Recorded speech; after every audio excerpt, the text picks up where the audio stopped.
If you like to argue in general, or if you're a debater, the argumentative essay is for you, because it's pretty much what you're going to have to put together for your debate.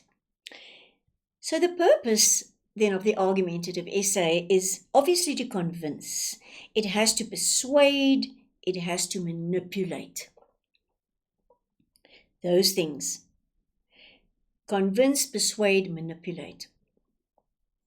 It offers a viewpoint, but very importantly, understand that it argues only one side of the motion. Very often in your debates, you don't know which side of the motion you're going to argue eventually, and then you get phoned and told this one, and then you have to change all your ideas and argue for or argue against. So that's pretty much this kind of thing. But you argue only one side. So whether you, for instance, in a debate, whether you believe that side of the debate or not, you must be so convincing and persuasive and manipulative that you will get the audience on your side.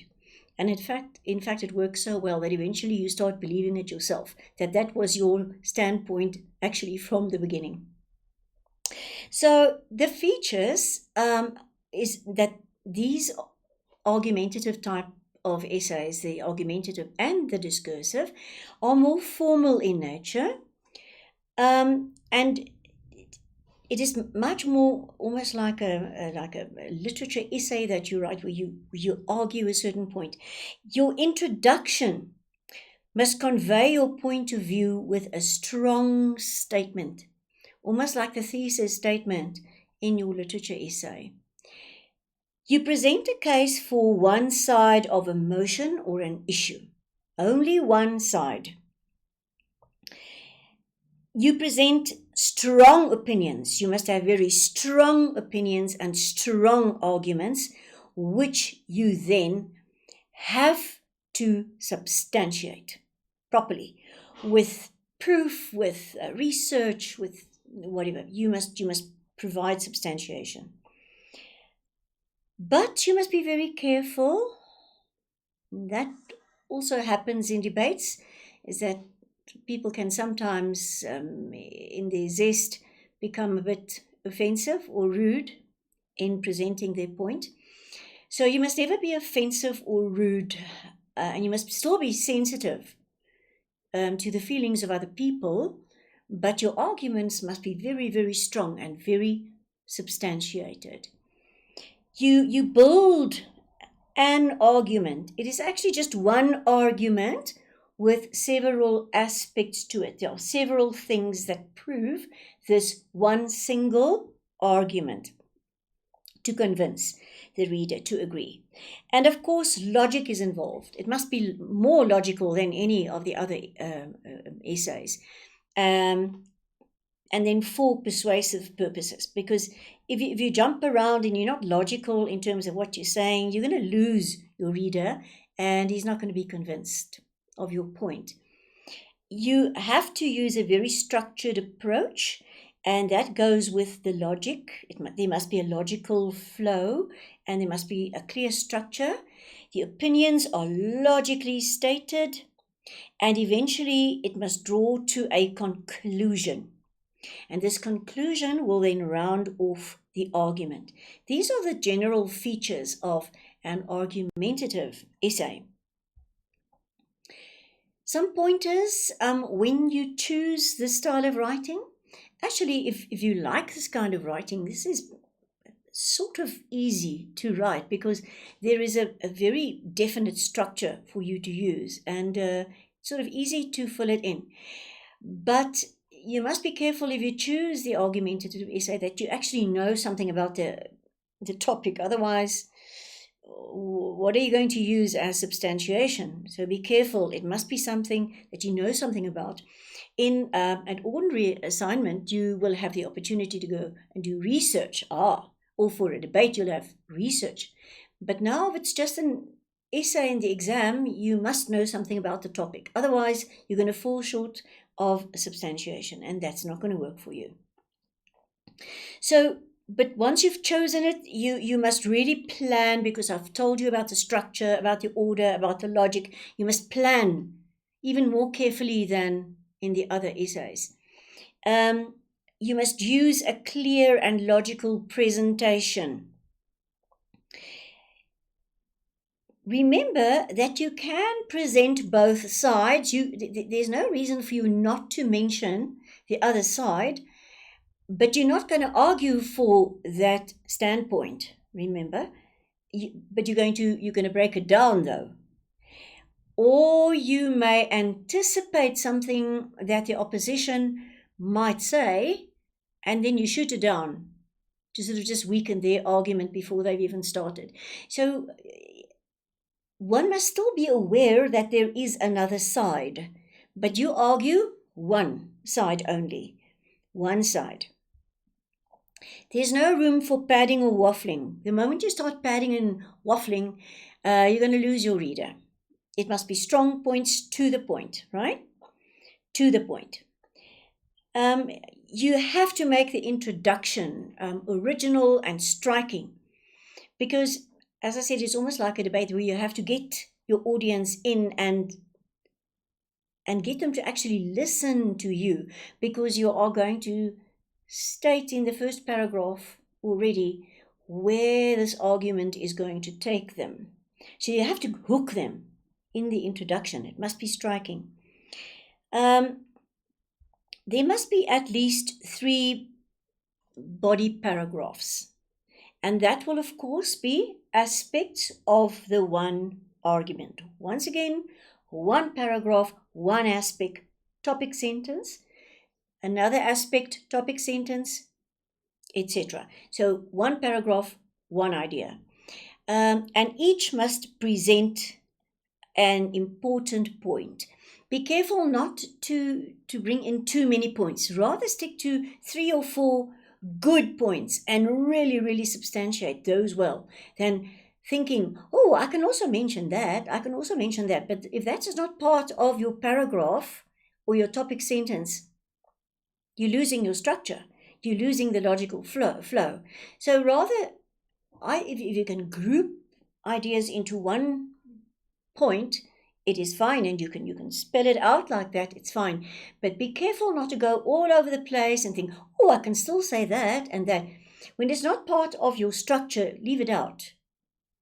If it had been important enough, you could have made an extra paragraph for that point. But don't just add it because you can.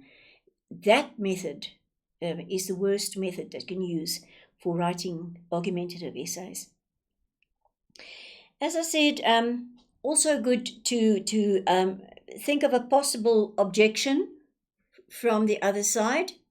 Think of what they might say in return if you say that. So you foreclose that. You say, well, I know the opposition, but I want to prove to you that it is not the case. This is in fact the case. So in other words, you shoot it down before they even had the chance to mention it. So you can disprove it like that. So it's not as though you don't even need to mention the other side, but you must not argue their point. Be careful that you don't contradict yourself. So present a clear and a convincing conclusion. It must be very clear and very convincing. And remember, those are the last words that come out of your mouth in a debate, and the last words that the reader is going to read.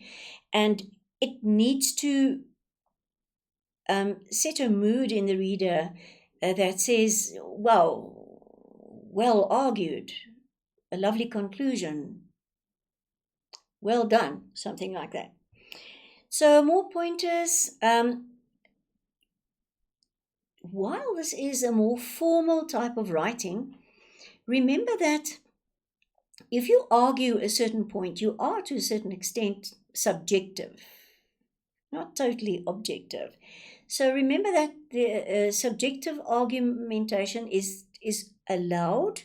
Don't overdo it. It must rather be more formal in nature. But the defense attack must be consistent, well argued. It is, of course, one-sided, as we said. Research is very important if you have time to do that, and if you don't, in the exam, for instance, knowledge about the topic is essential. So do not choose. Do not choose, even if you like to write argumentatively and you know nothing about the topic. Don't choose it, please. Then think of something else.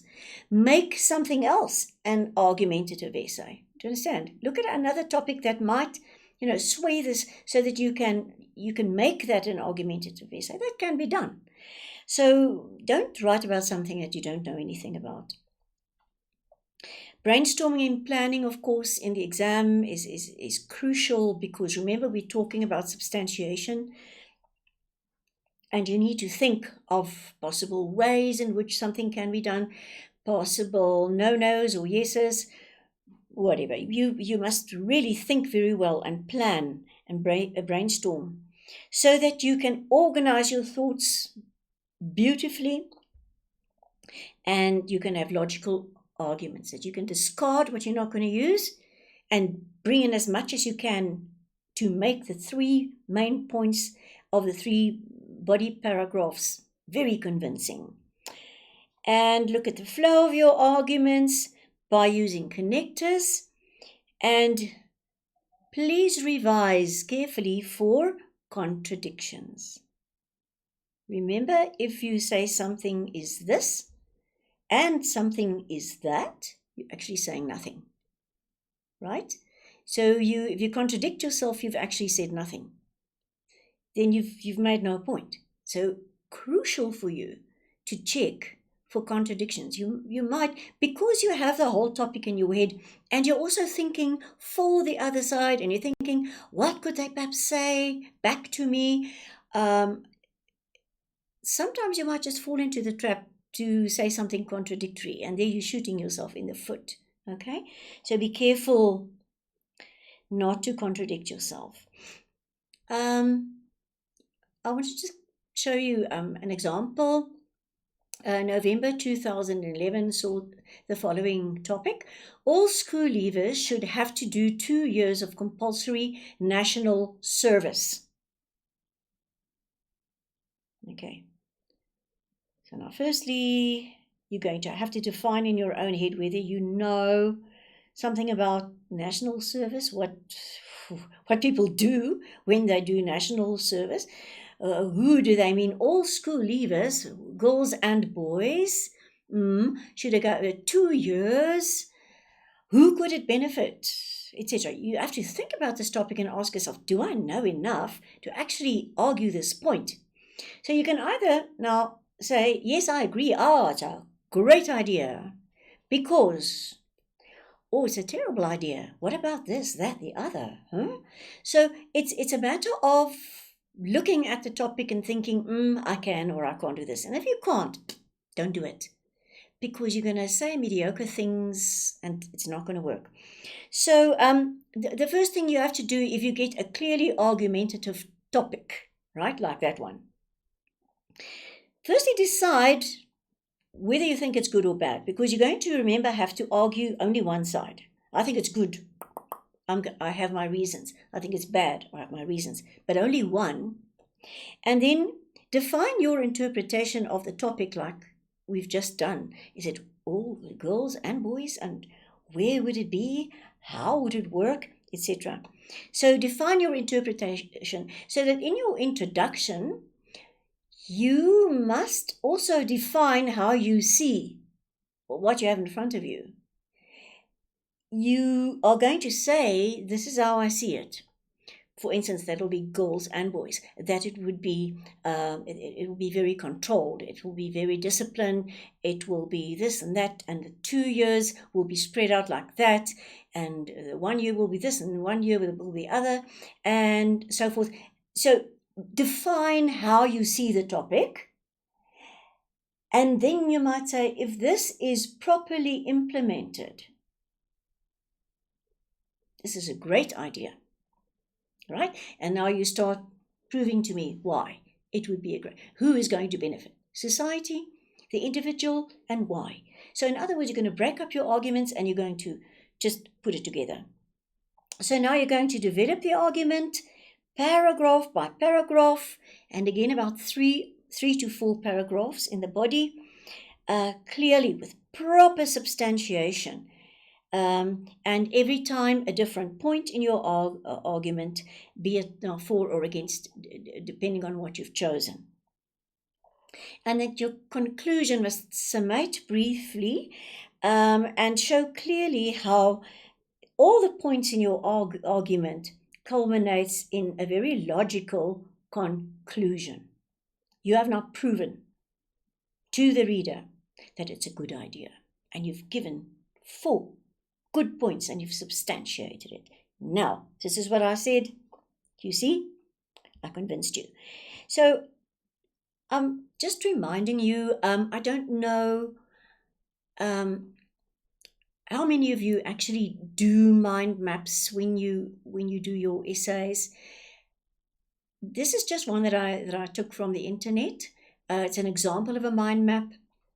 It really helps if you use a mind map, because especially if you're a visual learner, you can see immediately, this is the title, the internet is more popular than television. Do you agree? I agree. I don't agree. You decide. And then you say, you decide the internet is more popular. And now why? It is safe, has many functions, it's convenient. So in this convenient paragraph, you're going to talk about the fact that it's portable, that it's easy accessible.